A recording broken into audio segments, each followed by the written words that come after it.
All right, we are at the fifth session in the exegetical section, and now we're turning to Romans 2:14 and 15. So let's just start by reading the verse. Let me get that slide up.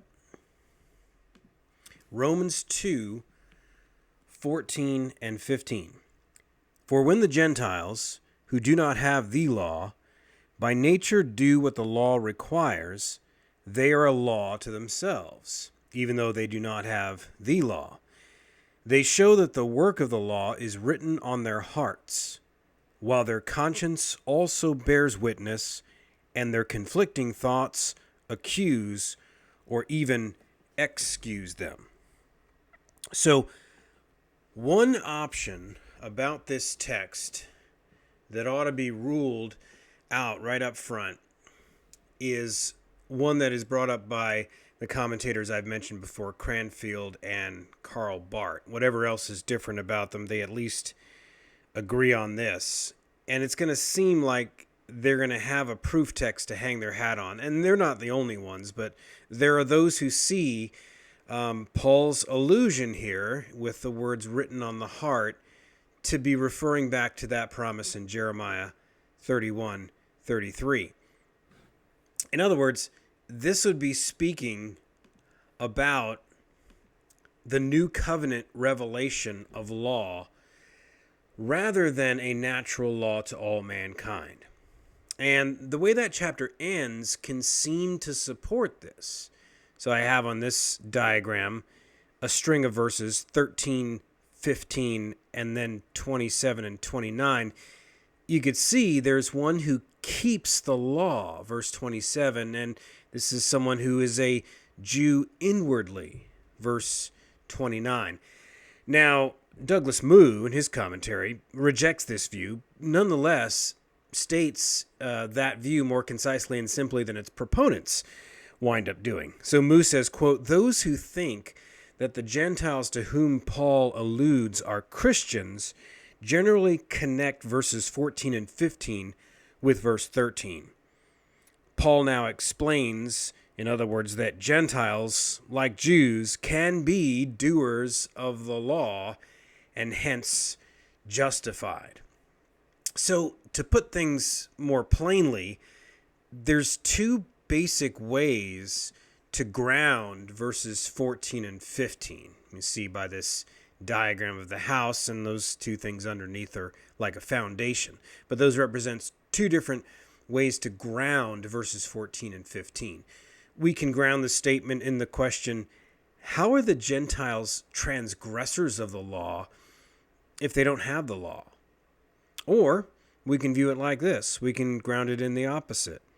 How are the Gentiles doers of the law if they don't have the law? You see that? So that's more of the Cranfield Barth position. And look, the justification statement in verse 13 is closer to these verses than the statement about the Gentiles' guilt. That's all the way back in chapter 1, verses 18 through 32. So the latter reading may seem more plausible. On the surface, that is. So if Paul already has these law doers, if he has that contrast in mind in verses 14 and 15, if that's what he's doing, he's talking about how Gentiles can do the law, well, then the promise of Jeremiah 31 can fit here.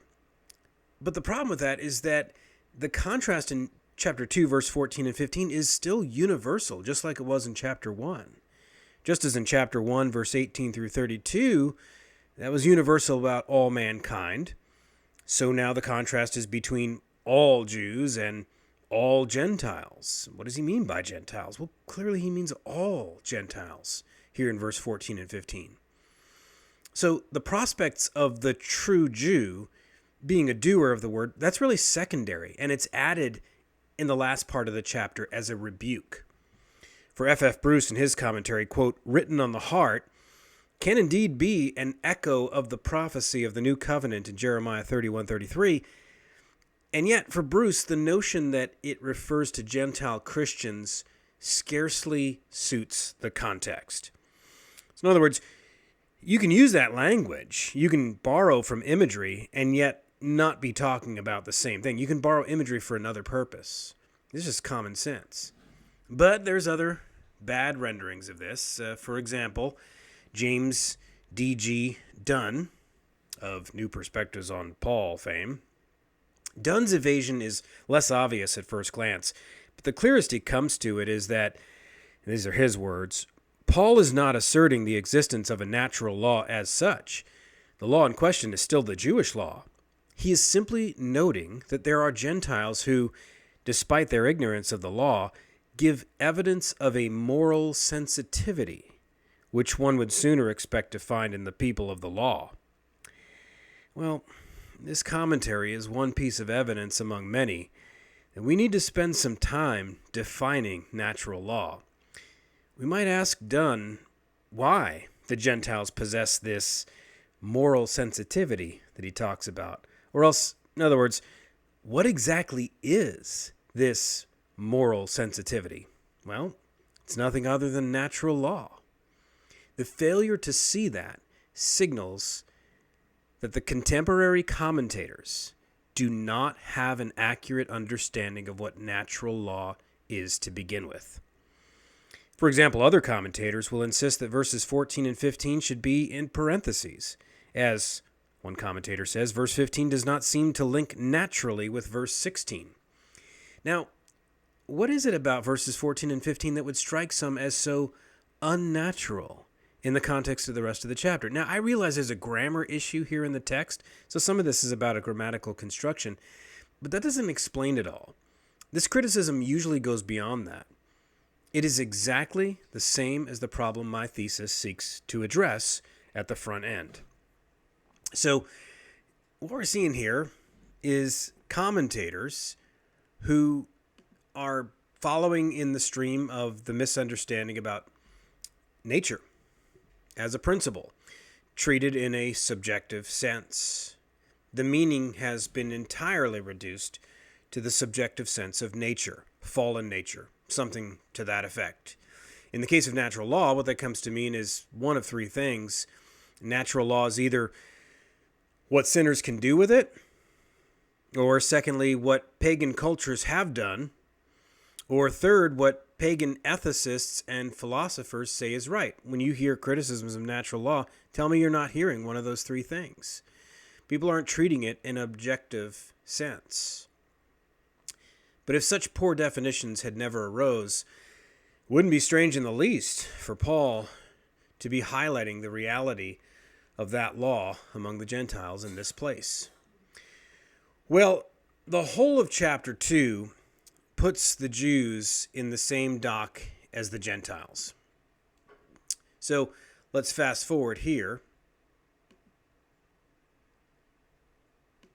Back to that house. Same courtroom, same dock as the Gentiles. That's just 101 to Romans when you first start reading it. It's one of the first things you see about it. But you can hardly do that in a single courtroom, God's courtroom, with two legal systems in an utterly incommensurable relation to each other. So another commentator, Hendrickson, gives the perfectly reasonable explanation for this. He says, quote, "The objection might be raised, but is this fair to the Gentile? After all, he does not have the faintest notion about God's law. Why then should he be punished at all?" As shown in verses 14 and 15, this objection is not valid. You see what Hendrickson is saying there? In the simplest of terms, here's what Paul is doing. Paul is anticipating and invalidating the fairness objection. Well, having dealt with some wrong surface readings, I think we're ready now for a better angle at what this passage tells us about natural law. Haynes points out that Romans 1:32 and 2, verse 14 and 15, really need to be read together. And the moment you look at those texts, the reason for it is very evident. Here's a diagram I've used before, and it's a very important one for our purposes. See, if the Gentiles know that those who do such things deserve God's judgment at the end of chapter 1, that's what verse 32 says, well, then this is yet more reasoning precisely about God. When you get to natural law, that's a circle inside of the circle of natural theology. That's what those circles there are meant to represent.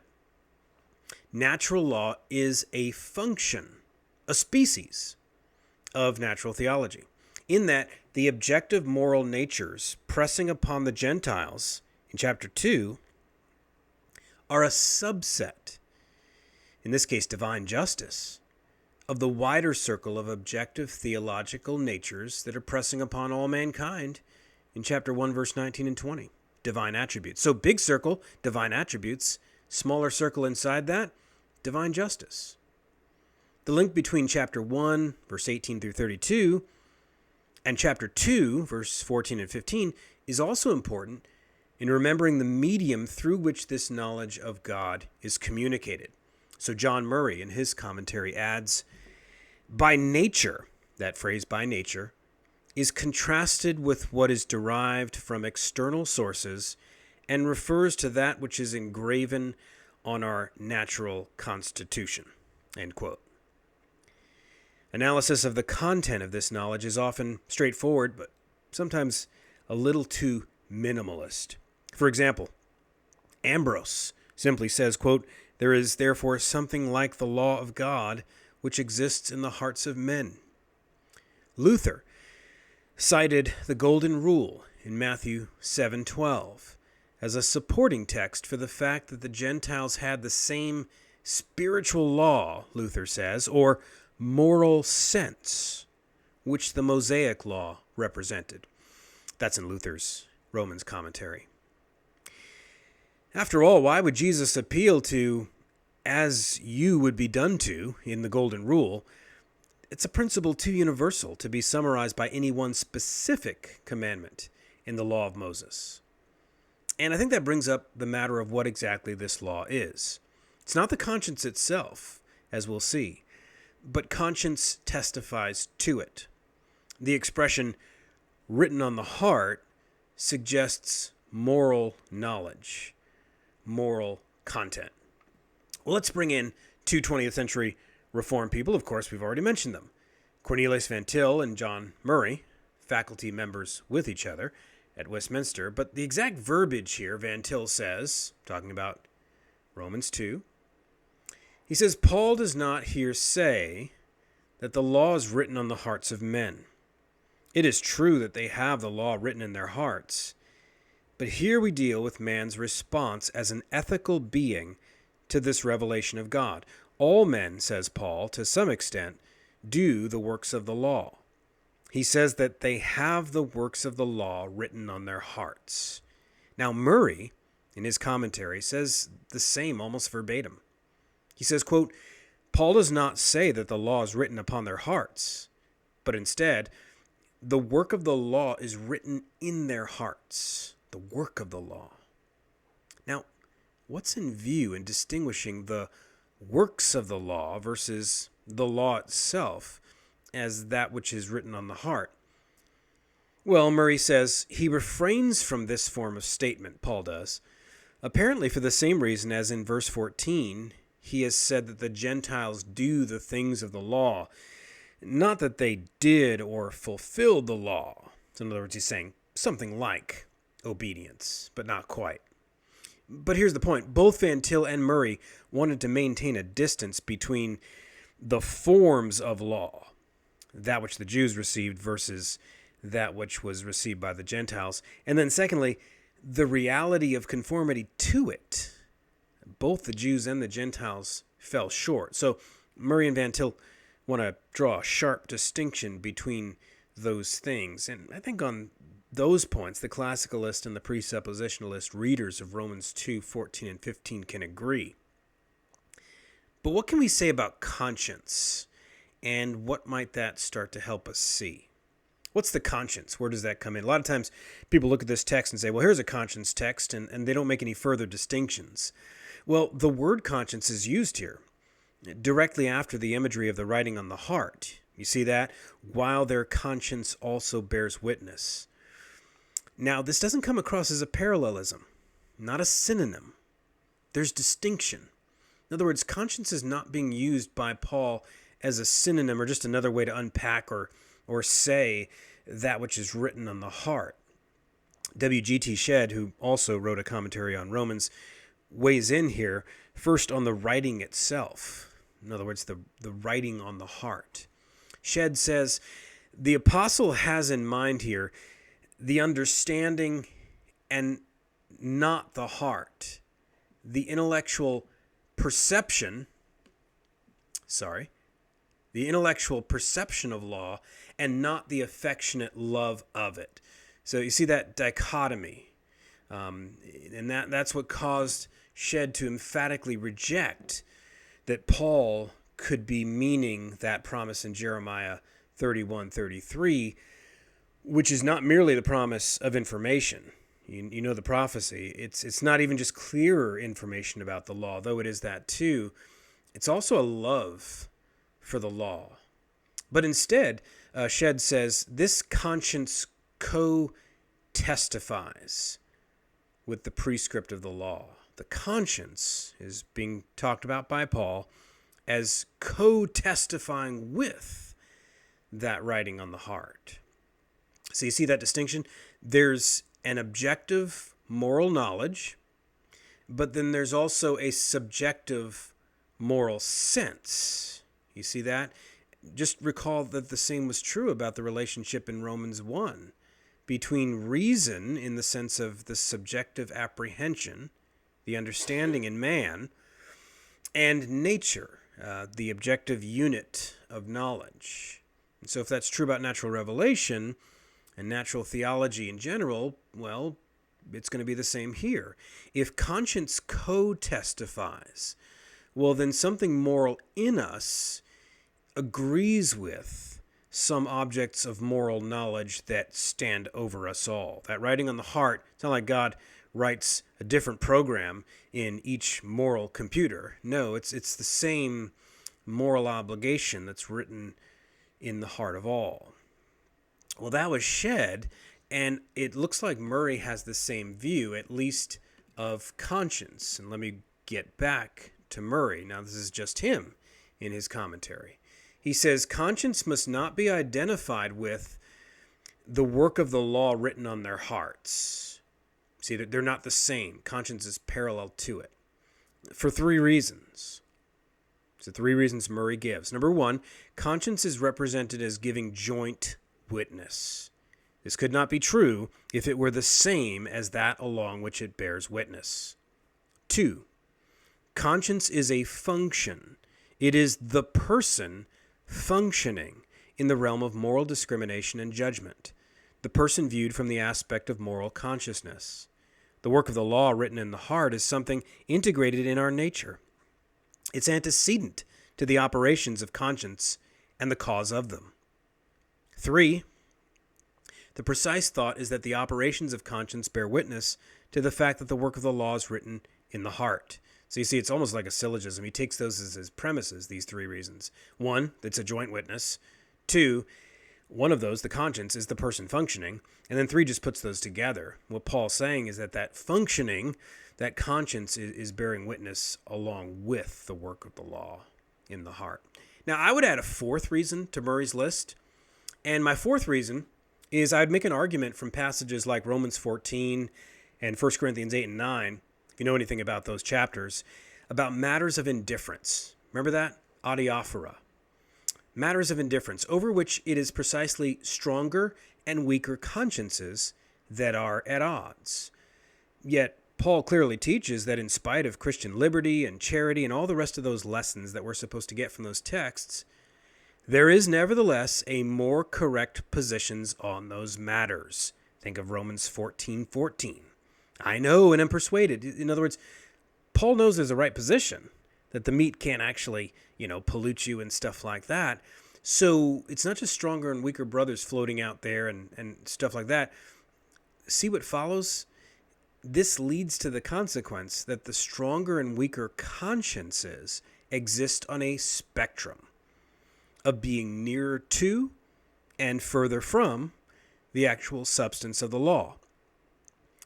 So what's conscience then? Conscience can conform to the law, and conscience can deviate it from it, but it can't be it. The conscience can't be God's law itself. It's like Jiminy Cricket. Always listen to conscience. Let conscience be your guide. It's not true. Conscience can be a sounding board of the devil. Conscience can be your own self-consciousness. It can be an echo of God's law, but it's not God's law itself. That's why there's weaker and stronger consciences. So it can't be that objective knowledge, which Murray and others are stressing is the work of the law, since that is still the source of the guilt, and thus an objective communication from God. You see that? So work of the law written on their heart is not a synonym for conscience. And that means it's not a subjective thing. It is the objective communication of God. Now, two final misconceptions remain, and they're roughly the same as in chapter 1, verse 19 and 20 with natural theology. Remember, you might recognize them.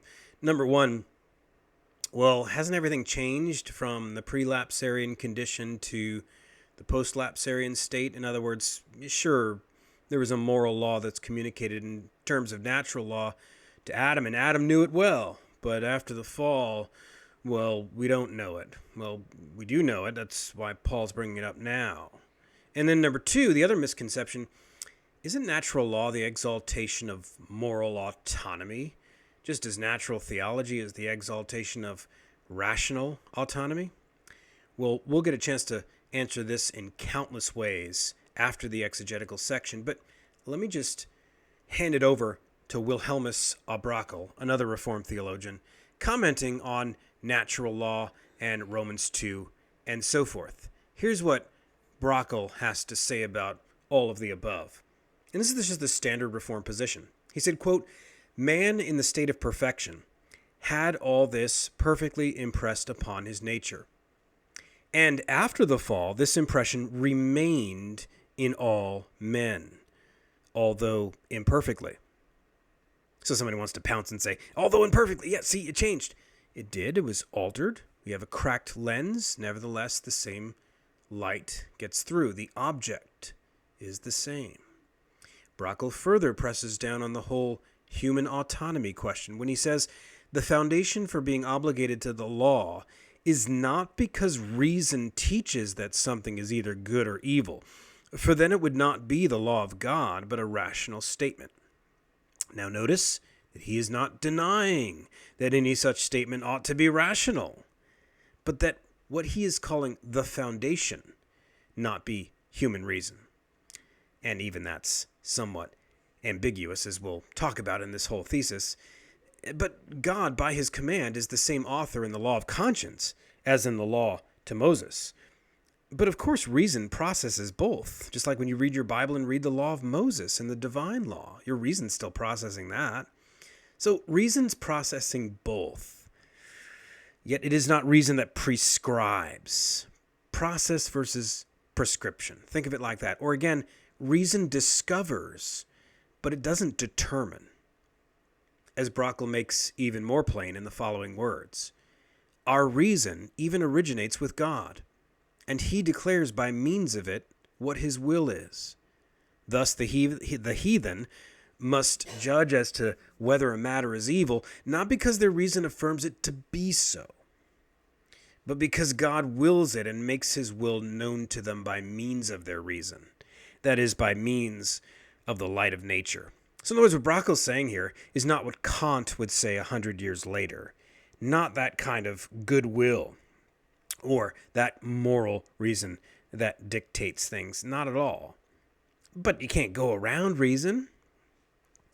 After all, this is the meaning of the phrase light of nature in the Westminster Confession, so that all Reformed ministers who affirm such standards have presumably been in agreement with such phraseology. Now, one interesting thing I ran into in Haynes's book in Natural Theology is C. John Collins.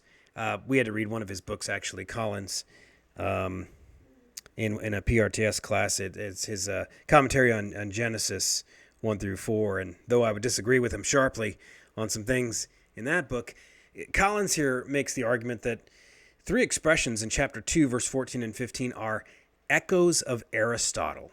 in Paul's mind. That'll get people's attention. And I mention this only in passing because there's no part of my argument that hinges on it. But I bring it up because it brings up something worth considering. Think about this for a second. If we have no trouble with Paul quoting pagan poets in Acts 17:28 at Mars Hill, or in Titus 1:12, remember where he says a Cretan poet, one of their own, or he even says the word prophet in that context, elevating the poets to what the Greeks actually thought of them. We know about that. We read our commentaries and we understand that Paul is quoting from pagan sources there. We don't seem to have a problem with it. Well, if we don't have any trouble with that, well, then it's unclear to me why an allusion to Aristotelian reasoning, whether consciously borrowed by Paul, or else if it's only there by resemblance, why that would be problematic for us. Well, I say that just in passing. We might ask, though, at this point, just to close, what other texts support natural law in this way? And now I'll be referring to another book by Haynes and Fulford. It's their book on natural law, not the one on natural theology. And in that book, they locate the first biblical sign of natural law at the use of the word good in Genesis 1. I mean, think about that. And where do you see natural law in Scripture? Well, let's start at Genesis 1. And you might say, well, how's that? Well, it's that, quote, anything that would destroy or corrupt this good created order, logic would dictate, would be bad or evil. And you say, okay, what's that got to do with anything? Well, let me just give you a couple pictures. Here's one. And notice, by the way, that these examples I have up here, these are not just all social spheres. And these are not just all clear commands. I mixed it up on purpose. I put things like reason and genetics, things that are physical, things that are immaterial, desire, labor. Now, labor, okay, I recognize that. I mean, there's child rearing, there's labor, there's the Sabbath, those are the tip. Yeah, sure, those are the cultural mandates or spheres or orders of creation, to use an Augustinian phrase, or art. I wanted to mix it up a little bit just to show things that have a good design. And then those circles underneath, you see they're getting lighter and lighter, more faded out. The idea there is that it's representing the same objects, but in a state of corruption. So let's think through this. Genesis 1, and by implication, anything that's in the created order, as 1 Timothy 4:4 says, that these things are created good. And there he's talking about food. And Genesis 1 and 2 doesn't specifically go into food, but you know it's implied. Food's created good. So let's think about this. All good things that God has made, and all Orthodox Christians would agree that all creatures are made good in their original design, right? So, all good things that God has made are things with natures. Everybody tracking? The nature of each of these things says at least something about the nature of God, as we've already seen from Romans 1:20, or from the glory declaring of Psalm 19, 1 through 3. That's pretty simple, straightforward, and uncontroversial. Well, they also, in that book on natural law, Haynes and Fulford do, bring up two not good texts, not good declarations, from Genesis 2:18 and from Exodus 18:17 and 18. And if I could summarize, both Adam and Moses found themselves alone on this occasion. Alone in a sense. Both senses of being alone had to do with a vocation. Although in the case of the first man, Adam, there was also an obvious relational void without Eve. But in general, there's a vocation, and it was not good that they were alone. So if it is, as a general rule, not good for man to be without female companionship in marriage, and if it's not good for a leader to take on more business than he can handle, then wouldn't it follow that there is an alternative good to each of those spheres? You see that arrow there?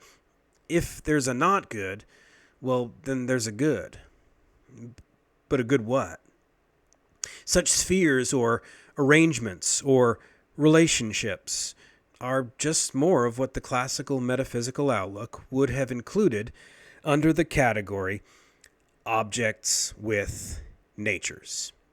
I understand we're not used to talking like this, but that's our problem, because it's correct. This inference from the divine pronouncement of good gives opportunity to warm critics up to natural law. Just as natural theology is not primarily what the pagan says or how sinful man improperly handles general revelation, if we can understand that, but rather natural theology is actually the objective knowledge of the divine communication per se, we see that about Romans 1. Well, in the same way with Romans 2, natural law reasoning is simply our reasoning about that which is communicated in nature. You see, somebody could say, see, it's reasoning. No, listen again. Natural law reasoning, I said, is simply our reasoning. But of course, natural law is God's communication. That's objective. So you see the difference there? It's very, very important. Natural law reasoning is simply our reasoning about that which is communicated in nature. God's design, the concept of good, the logic that connects those dots, all of that is the fabric of natural law. It can involve premises that are formed from biblical texts, as in our Genesis 1 example. In fact, it can be reasoning in biblical texts, as, for example, I'll give you a couple of examples here. Let me throw over to that. Paul, and three of these are Paul, in 1 Corinthians 11:14, does not nature itself teach you that if a man wears long hair, it is a disgrace for him? Now, there's controversy about what that means and doesn't mean and applies and so on, but at the very least, Paul is saying there's something of nature going on. It may differ from culture to culture, but nature itself teaches you something here. Or elsewhere, Romans 1:26, their women exchange natural relations for those that are contrary to nature. And further, these are all moral things of which Paul concludes the chapter. Remember with the words in verse 32, they know, all mankind, they know God's righteous decree that those who practice such things deserve to die. They know this by nature, about these natures. Jude 7 says the same. Just as Sodom and Gomorrah and the surrounding cities, which likewise indulged in sexual immorality and practiced unnatural desire, serve as an example by undergoing a punishment of eternal fire. An example? So it's not just that this was unnatural out there, but that we're expected to learn from that deviation from nature. You see that? The nature of things is, in this sense, the reality of things. To learn from nature here is to perceive a portion of the truth. Again, natural law does not mean, purely and simply, reasoning about morality apart from Scripture. If by apart you mean segregated from it, like, it's kryptonite, it's getting on me, I see the Bible page, I can't do natural law anymore. No, it may occur apart from considering any biblical texts, or it may not. But siding with the pagans, or showing such truths without any Scripture reference, or any such other notions that pit nature against Scripture, is simply not the essential quality of natural law. It comes up in Romans 2:14 the way that it does only because Paul's immediate subject matter is the contrast between Jew and Gentile as to the source of knowing what God requires. Not because the fundamental quality of natural law is a segregation from, much less an antithesis to, Scripture's light. In our next installment, we'll be taking a much more cursory look at all of those other supporting texts on aspects of general revelation. So that's what we'll be doing next time, the rest of the proof texts.